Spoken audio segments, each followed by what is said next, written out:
Alhamdulillahilladzi arsala rasulahu bil huda wa dinil haqq liyudhhirahu 'ala dini kullihi walau karihal musyrikun.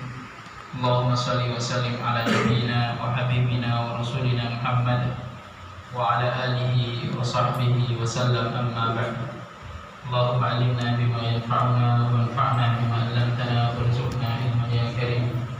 Allahumma ihdina wahdi bina waj'alna sababan liman ihtada. Allahumma inna nawayna ta'lima wa ta'alluma wal ifadata wastifada, warzuqna qabulan wa taysiran wa tafhima.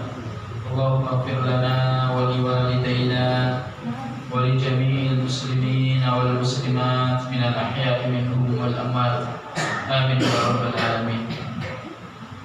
Bapak, ibu-ibu, saudara-saudari rahimani wa rahimakumullah, jamaah salat maghrib mushola Al-Hidayah Blimbing. Sebenarnya saya tinggal di Blimbing itu setahun lebih, cuma baru tahu kalau di sini masih ada rumah. Saya kira itu setelah satu dua terus pantai terus laut. Jadi saya setahun tinggal di mana, Sumurumbi di Nurul Yakin, sebelah selatannya Nurul Yakin. Terus hijrah ke dusun Mencurai, ke dusun Mencurai karena nungguin santri. Di sana ada pondok, ya pondok tingkat mahasiswa, dan kami diamanai untuk mengasuh mereka, sehingga terpaksa meninggalkan Blimbing dan hijrah di sana, Mencurai. Jadi wilayah Blimbing bagi saya adalah desa kedua, karena sudah pernah menghirup nafas dan menghirup udara di Blimbing, hidup dengan orang Blimbing dan lain sebagainya. Jemaah rahimani wa rahimakumullah, sebagaimana amanah yang diberikan kepada kami agar kami menyampaikan sebuah tema yang sejatinya tema tersebut adalah tema yang besar, tema yang dahsyat, yaitu waktu. Kenapa?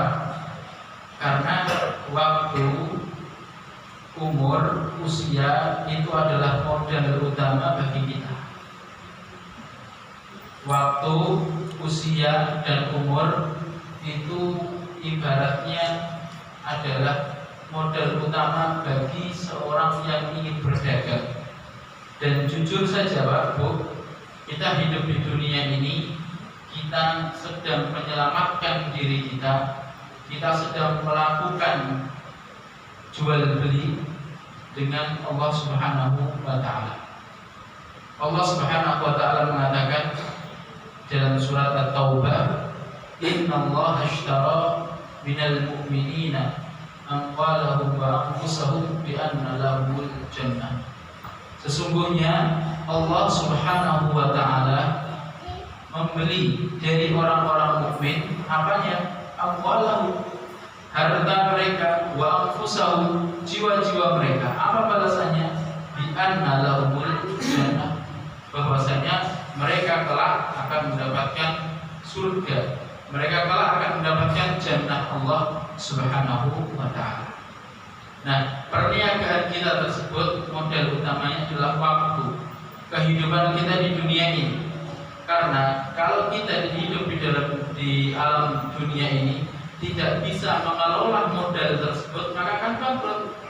Sebagaimana orang berniaga, berdagang, kalau orang tersebut tidak pandai dalam mengatur modal, maka akan bangkrut juga. Begitulah kita. Kalau kita tidak pandai dalam mengatur waktu, kalau kita tidak pandai dalam mengatur usia kita, memanage, membagi usia kita, maka kita pun akan menjadi orang yang rugi. Kalau rugi dalam perniagaan ekonomi, rugi dalam perniagaan dunia, kita masih bisa usaha lagi. kita masih bisa cari modal lagi, kita masih bisa untuk mengembangkan ataupun memulai usaha dari nol kembali.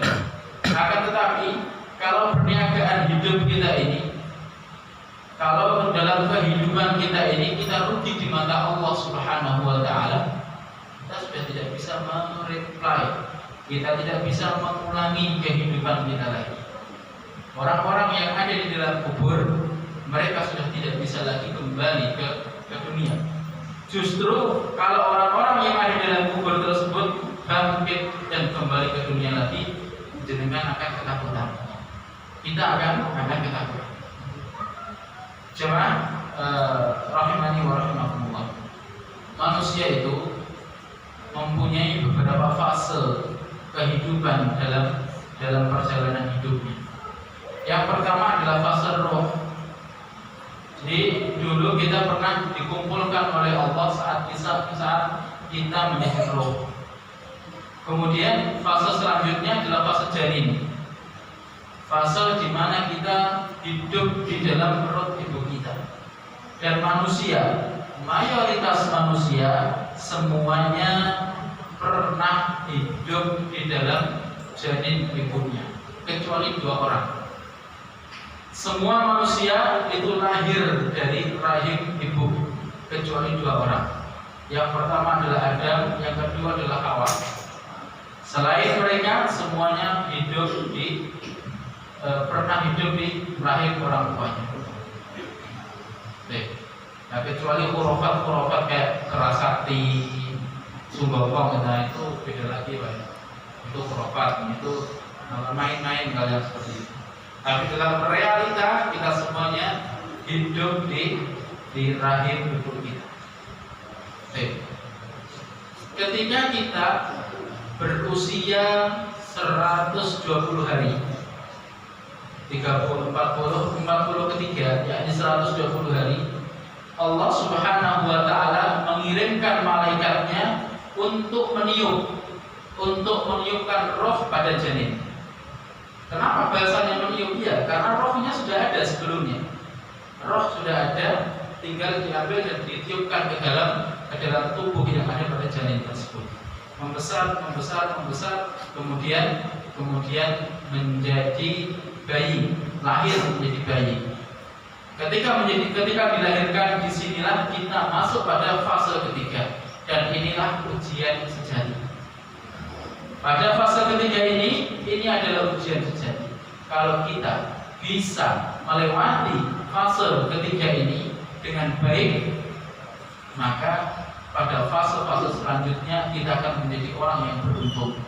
Akan tetapi ketika dalam fase ketiga ini kita tidak bisa melewatinya dengan baik, kita tidak tahu tugas utama kita tidak tahu apa yang harus kita lakukan, maka setelahnya pada fase-fase keempat, kelima dan lain sebagainya kita akan menjadi orang sengsara. Fase ketiga ini adalah fase kita di dunia saat ini.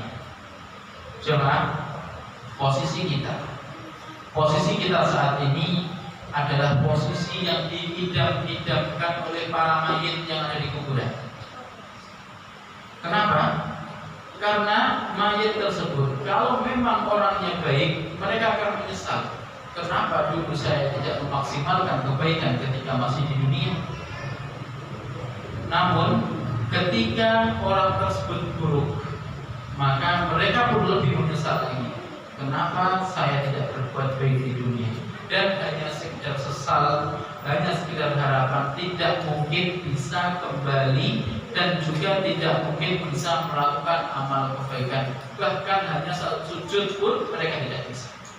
Nah, kita di dunia ini mumpung masih bisa sujud, mumpung masih bisa taklim, mumpung masih bisa sholat, zakat, sedekah dan lain sebagainya. Oleh karena itu, mari kita maksimalkan sebelum semuanya hanya tinggal kenangan, sebelum semuanya hanya tinggal masa lalu. Karena hari ini akan menjadi masa lalu. Tanggal 31 Desember 2020 suatu ketika akan menjadi masa lalu bagi kita. Kapan? Besok pun kita akan menyebut hari ini sebagai kemarin. Besok pun kita akan menyebut hari ini detik sebagai kemarin. Jemaah rahimani wa rahimakumullah, perlu kita pahami, setelah fase ketiga kita akan memasuki fase yang namanya fase barzakh. Kematian dan kematian pasti ada. Kullu nafsin dha'iqatul maut. Seluruh manusia itu akan mengalami yang namanya kematian. Bahkan orang yang mengingkari adanya Tuhan, orang ateis pun yakin adanya kematian. Jadi kematian itu adalah perkara yang diyakini oleh semua makhluk. Kemudian setelah manusia masuk ke alam barzakh, mereka akan mendapatkan kiamat. Setelah kiamat, dan ini waktunya sangat waktunya lama. Ketika seorang tersebut masuk ke dalam alam barzakh, kemudian lama setelah itu akan masuk ke dalam fase kiamat dan masuk ke dalam fase yang namanya fase akhirat. Di akhirat tersebut seorang mendapatkan surga ataupun mendapatkan neraka. Ringkasnya, jamaah rahimani wa rahimakumullah, semua itu tergantung bagaimana kita memaksimalkan waktu kita ketika kita hidup di dunia. Kami teringat ucapan seorang ulama dari kalangan tabi'in namanya Hasan al-Basri. Beliau mengatakan, ya bani Adam, innama anta ayyam, idza dhahaba yawmuka dhahaba ba'dhuka. Wahai anak manusia, wahai manusia semuanya, wahai anak Adam, sesungguhnya kalian itu hanya kumpulan-kumpulan hari. Kalau sebagian harimu telah berlalu, maka hilang pula sebagian dari dirimu. Jadi maksudnya apa Pak? Maksudnya seorang kalau misalkan ditakdirkan usianya 60, sekarang sudah 30, berarti kan semakin hari berkurang. Kuota hidupnya semakin hari semakin berkurang, habis mati. Seperti itu. Namun anehnya, jadi di sini ada keanehan yang tidak disadari oleh beberapa kalangan, oleh beberapa manusia, bahkan mungkin kita kalau nambah umur, dalam artian dari umur 19 menjadi umur 20, umur 39 menjadi 40, itu dirayakan. Kemudian membuat roti, kasih lilin, kemudian lilinnya ditiup dan diucapkan selamat ulang tahun. Perayaan selamat ulang tahun itu kalau kita pikir dengan logika itu tidak nyambung, tidak logis. Kenapa? Karena sejatinya ketika seorang tersebut dari umur 39 menuju umur 40, mereka semakin dekat dengan kematian. Kok malah diselamatin? Kok malah dirayakan, ditukupin? Semakin dekat dengan kematian seharusnya bersedih. Ini malah selamat panjang, selamat ulang tahun dan lain sebagainya. Jadi ini hal yang tidak logis, akan tetapi banyak orang yang tidak sadar tentang hal tersebut. Ikut-ikutan budaya dari kaum lain, ikut-ikutan dengan budaya orang-orang yang bukan Islam. Ulang tahun dan lain sebagainya itu awalnya juga bukan dari Islam, cuma. Namun akhir-akhir ini banyak orang yang mengaku Islam dan mengikuti tata cara hidup tersebut. Tentu ini jelas tidak dibenarkan. Masalah waktu, kita semuanya perlu mengingat ucapan dari sahabat Ali bin Abi Thalib. Beliau mengatakan, al-waktu kas-sayf. Waktu itu ibarat pedang. Idza lam taqtahu yaqta'u. Waktu ibarat pedang. Kalau engkau tidak memotongnya, kalau engkau tidak menebasnya, kalau engkau tidak menggunakannya, maka engkau yang akan ditebas, engkau yang akan dipotong. Kalau kita tidak bisa menggunakan waktu tersebut, Kalau kita tidak bisa memaksimalkan waktu kita, yang ada apa? Yang ada kita akan menjadi orang yang merugi. Yang ada kita akan menjadi orang yang merugi dunia dan akhirat. Karena manusia itu terlebih ini pemuda. Karena kita lihat di sini banyak pemuda dan yang di dalam undangan yang disampaikan ke kami itu adalah pemuda musola al-hidayah. Maknanya di sini banyak pemuda. Perlu kita sampaikan kepada kita semuanya, pemuda itu ataupun masa muda itu adalah masa emas. Masa emas itu lambat laun akan kita tinggalkan, akan menjadi tua. Bapak-bapak, mbak-mbak, sing temriki dulunya juga pernah muda, sekarang sudah tua. Kita pun yang masih muda, suatu ketika kalau memang umur kita panjang, kita akan menjadi tua juga. Maknanya apa? Masa muda itu tidak terus seperti itu. Masa muda itu akan berakhir. Kita perlu memahami tentang sabda Rasulullah Shallallahu Alaihi Wasallam. Di antaranya adalah irtanim khamsan qabla khamsin. Manfaatkanlah 5 perkara sebelum datangnya 5 perkara. Apa itu? Waktu luangmu sebelum datang waktu sibukmu. Manfaatkanlah masa mudamu sebelum datang masa tuamu. Biasanya ada sebagian orang yang mempunyai semboyan muda, foya-foya, tua, kaya raya, mati masuk surga. Kok enak teman? Kok enak teman? Apa gitu kayak gini? Muda, foya-foya, tua, kaya raya, mati masuk surga. Jemaah rahimani wa rahimakumullah. Tidak seperti itu. Tidak seperti itu. Para sahabat mendapatkan gelar radhiyallahu anhum itu bukan itu caranya. Para ulama mendapatkan derajat seperti itu bukan dengan muda, foya-foya, tua, kaya raya, mati masuk surga, bukan dengan semboyan itu, tapi dengan semboyan apa? Tapi dengan semboyan iqtanim khamsan qabla khamsin.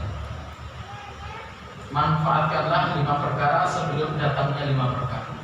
Sehatmu sebelum sakitmu, hidupmu sebelum matimu, kayamu sebelum miskinmu, longgarmu sebelum sibukmu, dan mudamu sebelum tuamu. Ini wajib untuk kita pahami agar kita hidup di dunia ini tidak salah jalan. Cuma kita hidup di dunia ini cuma sekali. Jangan salah jalan. Kalau kita di dunia ini salah jalan, kita tidak bisa siaran ulang lagi. Kita tidak bisa minta kepada Allah, ya Allah hidupkan lagi ya Allah. Saya kemarin salah ya Allah, saya mau jadi orang benar. Tidak bisa seperti itu. Tidak bisa seperti itu jemaah.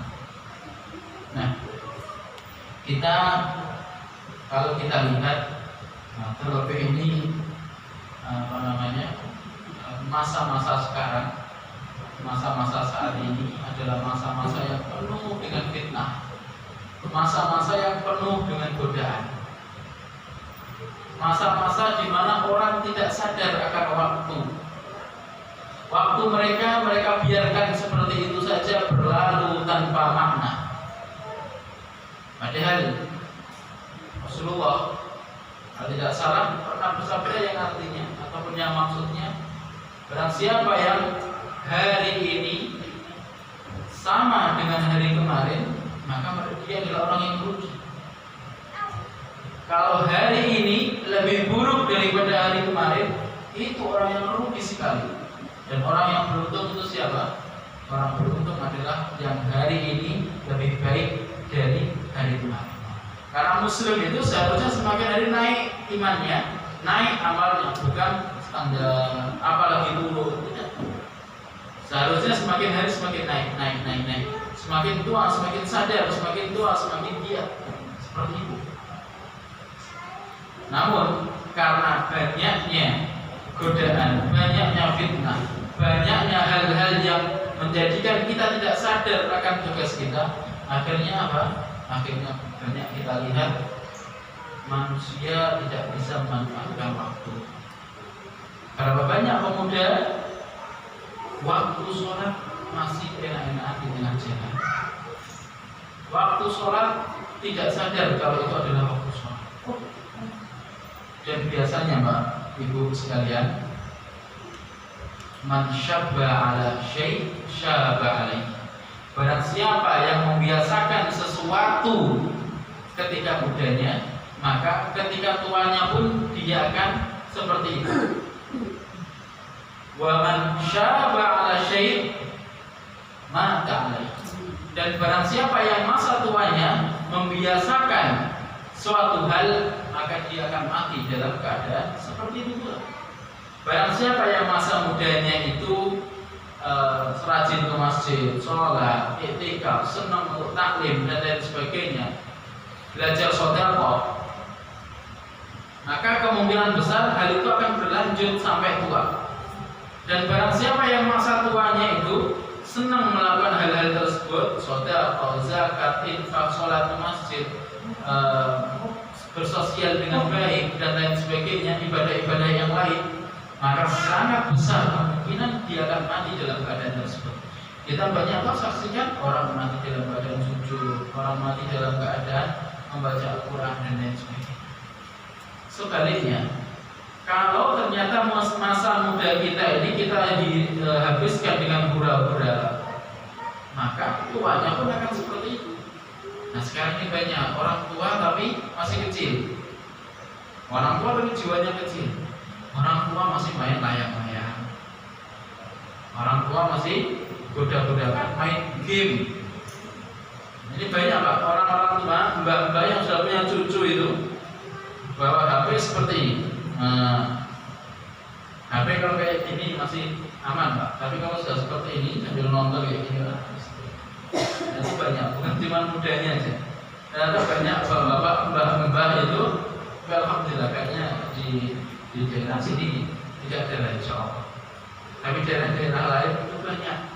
Sudah mbah-mbah rambutnya sudah putih, ya itu masih main Mobile Legends, masih main game online pakai HP. Nah, ini mungkin masa kecil kurang bahagia karena dulu belum ada listrik, akhirnya balas dendam saat ini. Mungkin seperti itu. Jamaah rahimahullah.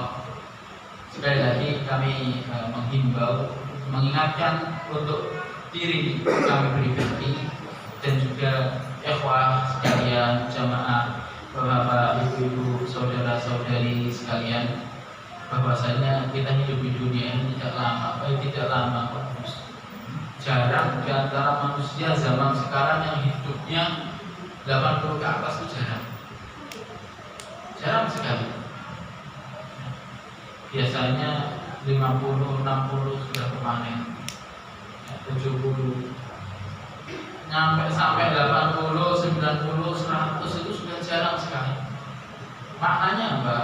Maknanya manusia itu memang hidup di dunia itu tidak lama. Waktu itu terus berputar, waktu itu terus berlalu, dan tiba-tiba sudah tua tiba-tiba sudah akhir tahun.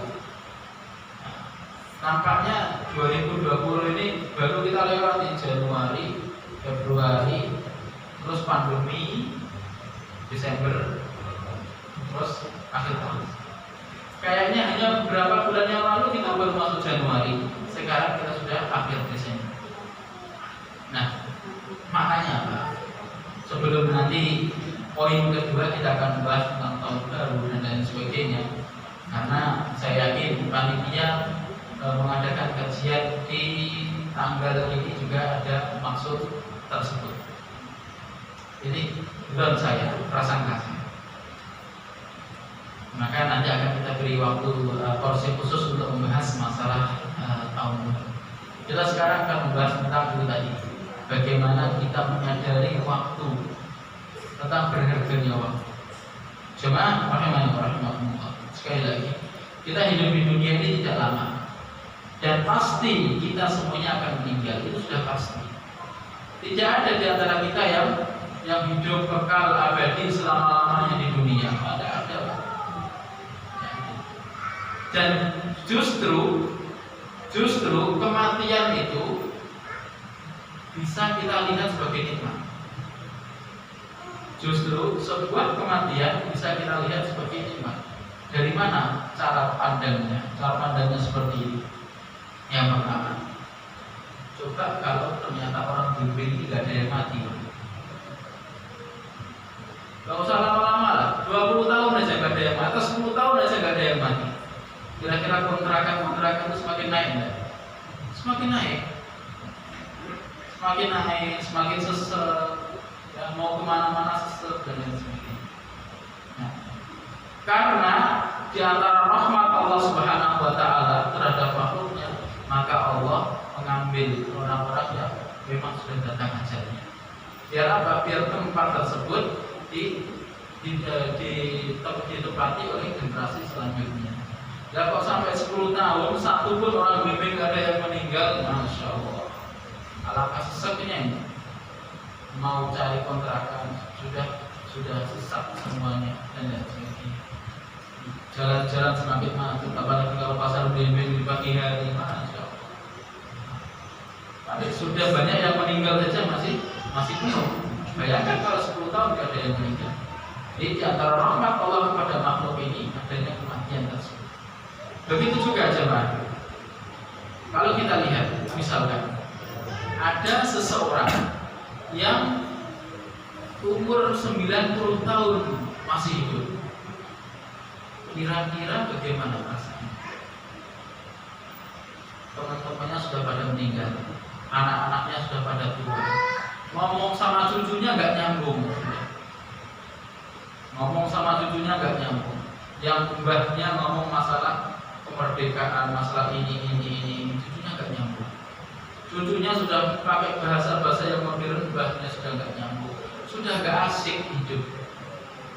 Semakin tua, semakin banyak yang meninggal, teman-temannya sudah pada meninggal, dia sendiri masih hidup. Nah, tentu kurang asik hidup. Oleh karena itu Allah memberikan batas kehidupan bagi setiap insan yang bernyawa.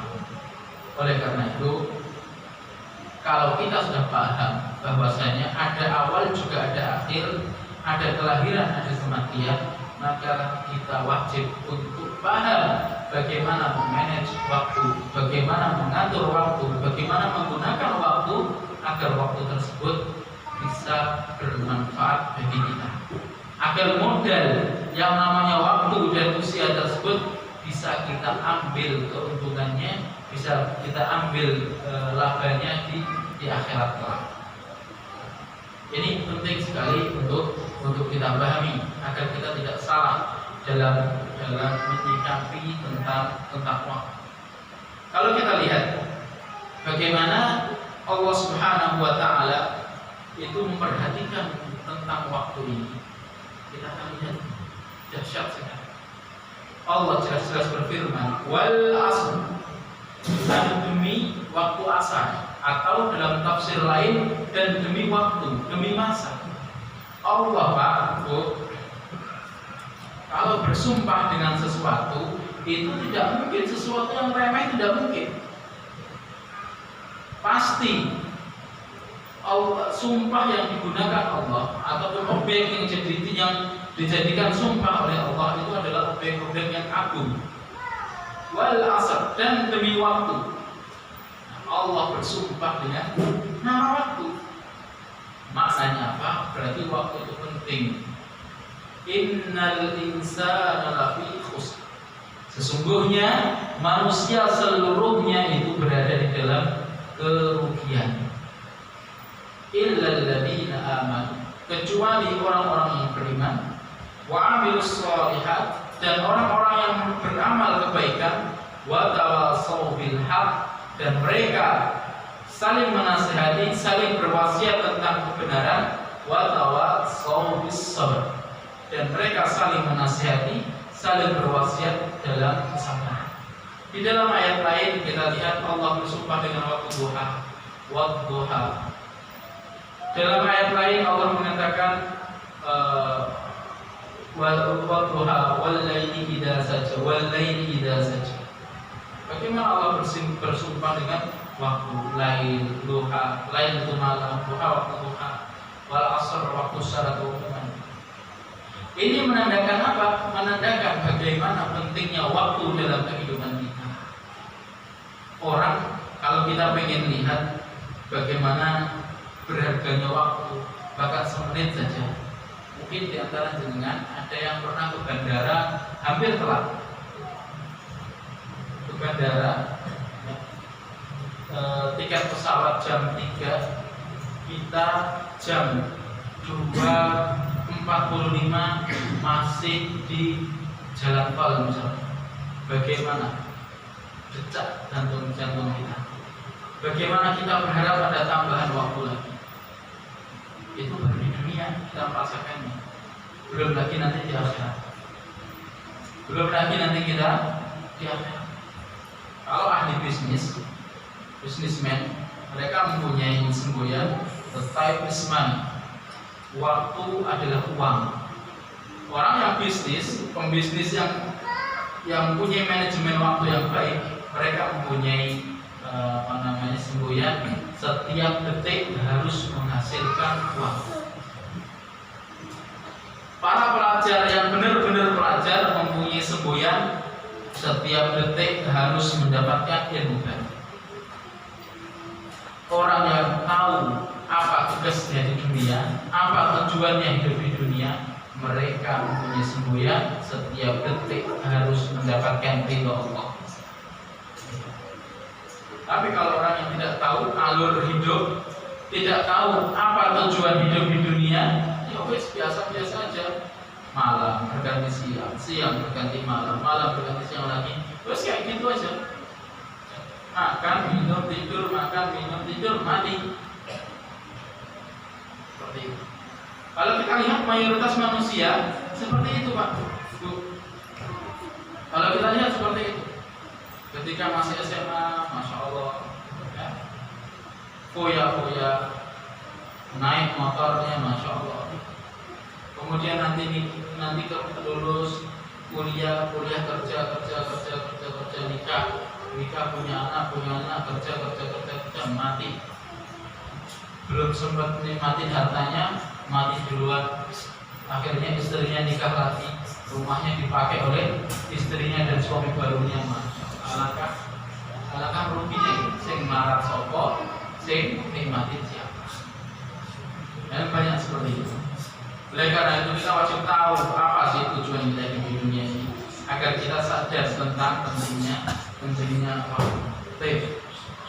Jemaah rahimani wa rahimakumullah. Kemudian kita bahas poin yang kedua, berhubungan dengan waktu juga dan berhubungan dengan tahun baru. Jemaah, menurut literatur sejarah bahwasanya tahun baru itu dirayakan tanggal 1 Januari, mulainya ya, dirayakan tanggal 1 Januari tahun 45 sebelum Masehi. 45 sebelum Masehi. Maknanya apa? Maknanya berarti perayaan tahun baru bukanlah tradisi Islam dan juga bukan pula tradisi Jawa, bukan pula tradisi Nusantara. Karena yang pertama kali merayakan tahun baru itu bukan orang Indonesia, dan juga Islam belum ada. Maksudnya agama yang dibawa oleh Nabi Muhammad belum ada. Berarti perayaan tahun baru dan lain sebagainya itu bukan bagian dari agama kita. Terus bagaimana merayakan tahun baru? Kita katakan tidak usah. Banyak ulama, bahkan tadi kita baca fatwa MUI terlebih MUI Sumatera Utara, mereka jelas-jelas mengatakan merayakan tahun baru itu haram. Ya. Kenapa? Paling tidak satu, niru gaya hidup orang non muslim. Pak Yai kita nggak ada tiap tahun baruan ya. Ulama-ulama kita nggak. Apalagi tiup trompet. Nah, ini. Tradisi tiup trompet itu juga bukan tradisi umat Islam. Tradisi tiup trompet yang biasanya tiup trompet itu adalah orang Yahudi yang pakai trompet kayak tanduk. Jadi orang Yahudi itu kalau ingin mengumpulkan kaumnya, mereka tiup trompet. Kalau orang Nasoro membunyikan loncengnya, kalau kita pakai adzan. Nah, namun generasi-generasi akhir-akhir ini mereka satu sudah merayakan tahun baru, dua menggunakan trompet. Nah, kita katakan tidak perlu seperti itu. Tahu ya fungsinya apa? Coba jenengan ataupun kita berpikir, Pak, kita kerja masya Allah, Bapak orang bimbing rata-rata nelayan. Bagaimana nasib jenengan ketika di tengah lautan, ketika ada badai, terus punya dapat ikan dijual, dapat uang, keringat yang begitu besar, keringat yang begitu jenengan curahkan, tenaga yang begitu dahsyat, hanya digunakan beli petasan, dibakar, jeder, habis. Manfaatnya nopo? Batu wadah. Terus lagi, apalagi sekarang ini masa-masa pandemi, niup trompet itu Pak, trompet itu ketika dibuat tidak kok dibuat langsung dijual, kemudian dengan beli tidak. Melalui beberapa proses, dicoba dulu, kemudian sama yang buat dicoba dulu, sama yang bakulnya dicoba dulu. Ini kira-kira bunyi tidak? Kalau nggak bunyi dibuang. Nanti kalau ada orang mau beli nggak jadi, biasanya juga kadang-kadang juga. Ya kalau orangnya sehat, kalau ternyata orang kena corona disembeli. Kita beli sisa-sisa mulut orang tersebut kemudian kita beli. Jadi banyak mandorotnya. Baik itu mandorot dari segi ekonomi. Dari segi ekonomi apa? Banyak uang yang kita hambur-hamburkan tidak pada tempatnya. Padahal Rasulullah SAW jelas-jelas mengatakan dalam salah satu sabdanya yang artinya, yakni jauhi hal-hal yang membinasakan. Di antaranya apa? Idha'atul mal. Apa itu? Membuang-buang harta. Allah juga berfirman, innal mubadzirina kanu ikhwanasy syayatin, bahwasanya pelaku mubadir itu saudaranya setan. Terus kita masih melakukan mubadiran. Sudah mubadir waktu, seharusnya malam untuk tidur, habis itu bangun, sholat, selesai, besok kerja lagi. Nah, tidak. Malah nunggu sampai jam 12, sampai selesai juga. Nah, terus keuntungannya nol. Jadi perlu untuk kita sampaikan kepada anak-anak kita. Maksud saya yakin bapak-bapak di sini sudah tidak tertarik dengan acara-acara tersebut. Tapi anak-anak kita kasih tahu anak-anak kita fungsinya apa. Terus kalau sudah beli trompet, kalau sudah beli petasan di Sumet, terus dapat apa? Dari segi ekonomi tidak nyambung, hanya menguntungkan beberapa pihak saja. Kita sebagai konsumen cuma habis uang, nggak ada fungsinya sama sekali. Kita sebagai konsumen, iya nih bakul jelas dapat untung Pak, tapi kita sebagai konsumen tidak dapat untung apapun. Nah, itu mengenai perayaan tahun baru. Kalau masalah merayakan dan sebagainya, itu tadi. Maka kita tidak perlu ikut-ikut latah merayakan. Kita punya tahun baru sendiri, tahun baru Hijriah, dan itu pun sebenarnya tidak perlu dirayakan juga. Terus bagaimana hukumnya Bagaimana hukumnya kita masuk ke dalam ranah fikih? Bagaimana hukumnya membuat acara di waktu tahun baru? Jadi acara-acara kajian dan lain sebagainya di waktu tahun baru. Maka kita lihat kalau memang tujuannya untuk menandingi ataupun tujuannya untuk biar pemuda-pemuda yang mau ikut merayakan tahun baru itu masuk ke masjid saja, kajian saja, maka itu bagus. Tapi kalau tujuannya adalah ikut memperingati tahun baru dengan cara yang seperti itu, maka itu juga kurang dibenarkan. Jadi oleh karena itu jamaah namanya Allah, hal-hal seperti ini memang sudah jarang untuk disampaikan. Hanya 1, 2, atau 3 saja. Kenapa? Karena banyak yang sudah terbuai dengan suasana, karena sudah banyak yang terbuai oleh keadaan, terlebih kaula muda. Dan sekali lagi tahun baru itu banyak kemaksiatan yang terjadi. Banyak kemaksiatan di zaman sekarang ini banyak. Terlebih yang disasar adalah anak-anak muda kita. Yang disasar adalah generasi kita. Karena kalau yang tua-tua mungkin sudah tidak lama lagi. Nah, yang muda ini kenapa? Karena pemuda adalah yang akan meneruskan bangsa ini. Kalau ternyata pemudanya rusak, maka bangsanya pun juga akan merusak ke depannya. Jadi ada strategi untuk menghancurkan pemuda Islam kita. Banyak kita lihat, Masya Allah, pemuda-pemudi kita pacaran, terlebih tahun baru, boncengan sana sini dan lain sebagainya.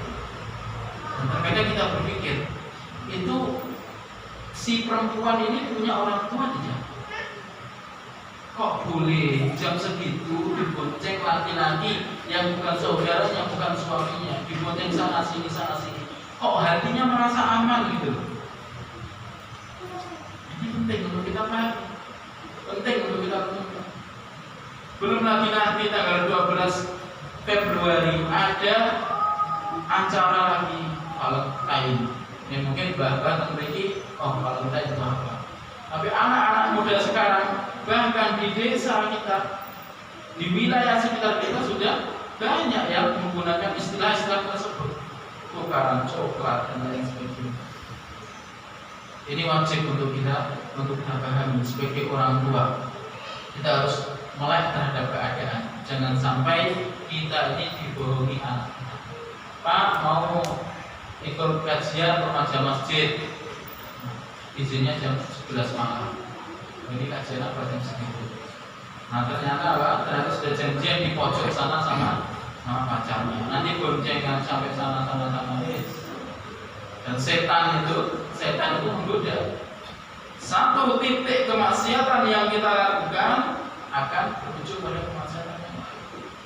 Nanti kalau sudah rugi, siapa yang merasakan? Kita sebagai orang tua. Oleh karena itu, teman-teman sekalian, rahimani wa rahimakumullah, marilah kita sadari akan pentingnya waktu dan cara menggunakan waktu, dan juga kita sadari tentang adanya upaya-upaya untuk merusak pemuda kita, entah itu disengaja atau tidak disengaja. Kita tidak menuduh pihak 1, 2, 3 dan lain sebagainya. Kemudian hal yang ketiga yang ingin kami sampaikan di dalam majelis yang berkah ini, insyaallah, jemaah sekalian rahimani wa rahimakumullah, setiap waktu, setiap detik dalam kehidupan kita itu ada amalan-amalan kebaikan. Setiap detik pada hidup kita, pada tarikan nafas kita, itu ada kesempatan kita untuk melakukan kebaikan. Bayangkan, habis tidur ada sunnah doa setelah tidur. Setelah itu ada wudu. Setelah itu sholat setelah wudu. Kemudian ketika azan kita bisa sholat 2 rakaat sebelum subuh. Kemudian sholat subuh, kemudian zikir dan lain sebagainya. Qiraat Al-Quran. Jenengan kalau kerja dan lain sebagainya. Banyak Pak, kebaikan setiap detik itu ada. Nah, ini rumus. Kalau kita tidak memanfaatkan waktu tersebut untuk kebaikan, maka hanya ada dua kemungkinan. Yang pertama, waktu kita berlalu sia-sia dan ini rugi. Kemungkinan yang kedua adalah kita akan melakukan keburukan dan itu lebih merugikan lagi. Kenapa? Waktu kosong itu sangat berbahaya. Nafsu itu akan mengajak kita kepada keburukan. Jadi sekali lagi, ketika ada waktu dan kita tidak memanfaatkan dengan kebaikan, maka kemungkinannya hanya ada dua. Yang pertama, akan nganggur seperti terus menyia-nyiakan waktu dan itu rugi. Kemungkinan kedua itu tadi, apa? Kita akan melakukan keburukan. Karena setan kiri kanan itu ada, Pak. Setan itu ada, kiri kanan kita itu ada. Baik itu setan jin ataupun setan manusia. Nek setan manusia gampang. Bisikin kita nggak benar, kita punya iman, kita sentil, kita kaplok, kabur dia.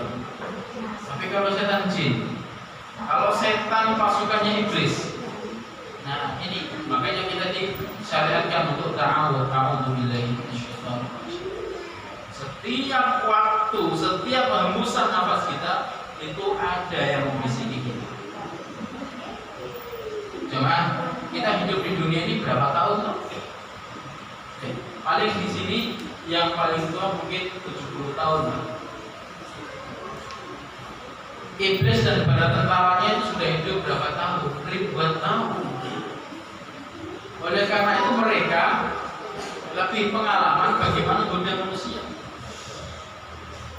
Sekali lagi, iblis itu hidup di dunia itu sebelum Nabi Adam. Jadi mereka tahu, paham bagaimana goda bapak ini, bagaimana goda orang ini, dan sebagainya. Kenapa? Pengalaman. Nabi Adam saja bisa tergoda lewat Hawa, apalagi kita yang bukan Nabi. Kalau kita ada yang ngaku Nabi, berarti setan juga. Jadi iblis tahu bagaimana goda seorang kiai. Iblis paham bagaimana goda seorang ustaz, bagaimana goda seorang guru, bagaimana goda orang biasa, bagaimana goda para nelayan dan lain sebagainya. Iblis paham. Kenapa? Udah hidup berlalu 100 tahun. Tahu tata cara goda yang baik. Kita yang kadang-kadang belum tahu, belum kenal metode iblis goda diri kita. Kita belum paham bagaimana metode iblis menggoda keturunan Adam tersebut. Oleh karena itu, jemaah rahimani wa rahimakumullah, kita berusaha untuk memaksimalkan waktu dengan kebaikan demi kebaikan, sunnah demi sunnah. Karena sekali lagi, kalau ada waktu kosong dan kita tidak memanfaatkannya dengan kebaikan, maka akan ada kerugian demi kerugian di baliknya. Kemudian ketika ajal sudah menjemput, kita tinggal menyesal. Seandainya bisa aku putar lagi zaman ini, aku akan melakukan kebaikan demi kebaikan. Masya Allah. Inilah berharganya waktu.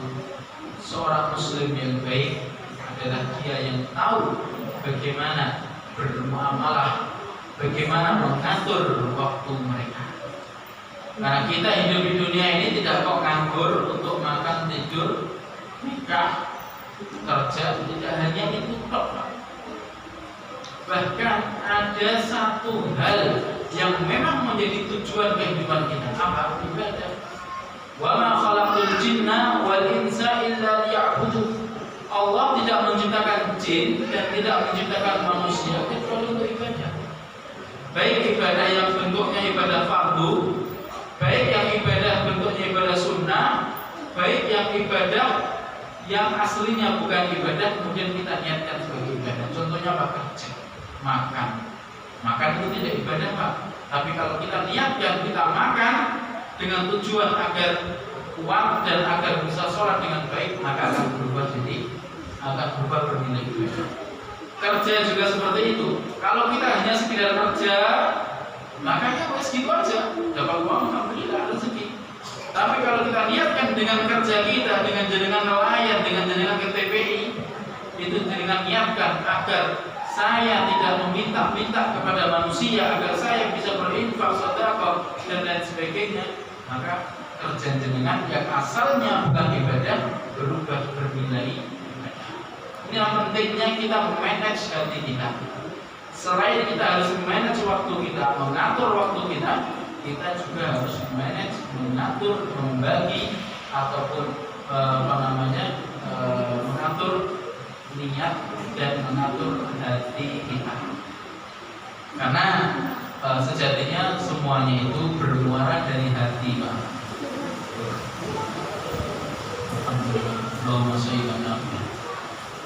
Semuanya itu bermuara dari hati. Bagaimana tidak? Allah sudah mengatakan, ala wa inna fi kulli jasadin mudghah. Ketahuilah bahwasanya pada setiap jasad manusia itu ada segumpal darah. Idza shalahat shalahal jasadu kulluh. Kalau segumpal darah tersebut baik, maka akan baik seluruhnya. Wa idza fasadat fasadal jasadu kulluh. Dan jika segumpal darah itu buruk, maka akan buruk seluruhnya. Ala wahiyal qalbu. Ketahuilah bahwasanya segumpal darah tersebut adalah hati. Nah, ini sudah alarm azan. Jadi sebagai closing penutup, kita sampaikan kesimpulannya bahwasanya satu, kita harus benar-benar mengenali hati kita harus benar-benar bisa mengatur waktu kita harus bisa benar-benar mengenali pentingnya waktu. Nomor dua, tentang perayaan hari raya, perayaan tahun baru tidak perlu, karena banyak mandorot di belakangnya. Paling tidak itu adalah menyia-nyiakan harta, dan di balik itu juga ada tasyabuh, menyerupai kebiasaan orang-orang non-muslim. Kemudian tentang tujuan hidup kita, bahwasanya tujuan hidup kita adalah ibadah kepada Allah Subhanahu wa taala. Demikian jemaah rahimani wa rahmatullah. Kami ucapkan terima kasih kepada panitia, khususnya takmir mushola dan bapak-bapak jemaah sekalian. Kami diberikan kesempatan untuk silaturahim di sini, dan kami ucapkan minta maaf jika ada kekurangan, kesalahan bahasa, kurang sopan dalam pemilihan kata dan sebagainya, karena manusia itu tidak ada yang sempurna, pasti ada kekurangan. Wabillahi taufiq wal hidayah.